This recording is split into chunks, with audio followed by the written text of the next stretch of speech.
വുളു അഥവാ അംഗശുദ്ധി. നമസ്കാരം സ്വീകാര്യമാകണമെങ്കിൽ വുളു നിർബന്ധമാണ്. നിയ്യത്തോടെ ബിസ്മി ചൊല്ലി ആരംഭിക്കുക.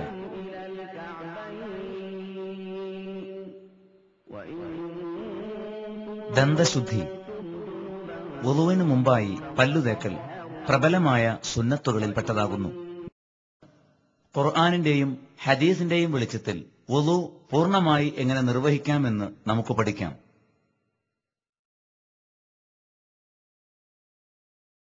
മുൻകൈ കഴുകൽ, അതായത് കൈപ്പടങ്ങൾ രണ്ടും ഇതുപോലെ 3 പ്രാവശ്യം കഴുകുക. കഴുകുമ്പോൾ വിരലുകൾക്കിടയിലൂടെ നന്നായി കഴുകാൻ പ്രത്യേകം ശ്രദ്ധിക്കുക. ഒരു പാത്രത്തിൽ നിന്നാണ് വുളു എടുക്കുന്നതെങ്കിൽ പുറത്തേക്ക് വെള്ളം ചൊരിച്ചുകൊണ്ടാണ് കൈ കഴുകേണ്ടത്. ഈ ഭാഗമത്രയും 3 തവണ കഴുകേണ്ടതാണ്.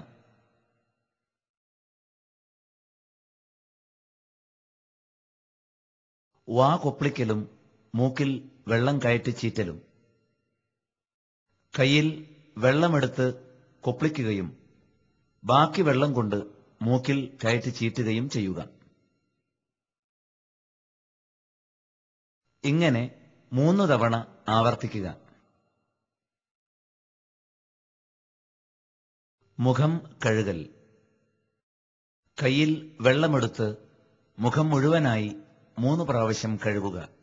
നെറ്റിയുടെ മുകൾ ഭാഗം മുതൽ താടിയുടെ അടിഭാഗം വരെയും 2 ചെവികൾക്കിടയിലുള്ള ഭാഗമത്രയുമാണ് കഴുകേണ്ടത്. മുഖം കഴുകുമ്പോൾ താടി രോമങ്ങളുടെ തിക്കകറ്റി കഴുകുവാൻ പ്രത്യേകം ശ്രദ്ധിക്കണം. കൈ കഴുകൽ. ആദ്യം വലതുകൈ മുട്ടുൾപ്പെടെ കഴുകുക. ഇങ്ങനെ 3 പ്രാവശ്യം കഴുകണം.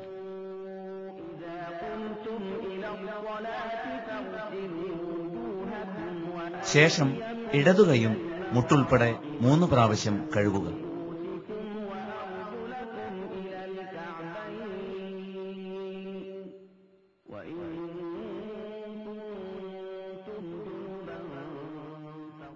കൈകൾ മുട്ടുൾപ്പെടെയാണ് കഴുകേണ്ടതെന്ന കാര്യം പ്രത്യേകം ശ്രദ്ധിക്കണം.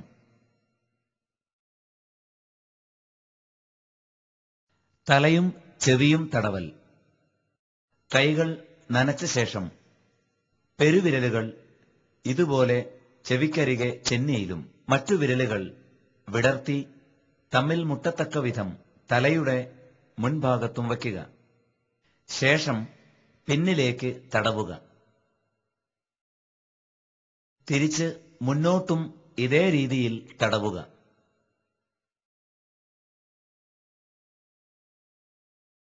ശേഷം ചൂണ്ടുവിരൽ കൊണ്ട് ഇരുചെവികൾക്കുള്ളിലും തടവുകയും തുടർന്ന് പെരുവിരൽ കൊണ്ട് ഇതുപോലെ ചെവിയുടെ പുറം ഭാഗത്ത് തടവുകയും ചെയ്യുക.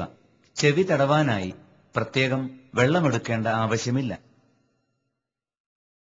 തലയും ചെവിയും തടവേണ്ടത് 1 പ്രാവശ്യം മാത്രമാണെന്നതും പ്രത്യേകം ശ്രദ്ധിക്കണം. സ്ത്രീകളും ഇതേപോലെ 1 തവണ പിരടി വരെ മാത്രമാണ് തടവേണ്ടത്. കാൽ കഴുകൽ. ആദ്യം വലതുകാൽ വെള്ളം കൊണ്ട് നെരിയാണി ഉൾപ്പെടെ കഴുകണം. കഴുകുമ്പോൾ കാൽ വിരലുകൾക്കിടയിൽ കഴുകാനും പ്രത്യേകം ശ്രദ്ധിക്കണം. അതേപോലെ മടമ്പുകളും നന്നായി കഴുകണം. ഇങ്ങനെ 3 തവണ ആവർത്തിക്കണം. അതേപോലെ ഇടതുകാലും കഴുകുക. നേരത്തെ പറഞ്ഞതുപോലെ കാൽവിരലുകൾക്കിടയിൽ നനയുന്നുണ്ടെന്ന് ഉറപ്പുവരുത്തണം. അതുപോലെ മടമ്പുകൾ നന്നായി ഉരച്ചു കഴുകണം.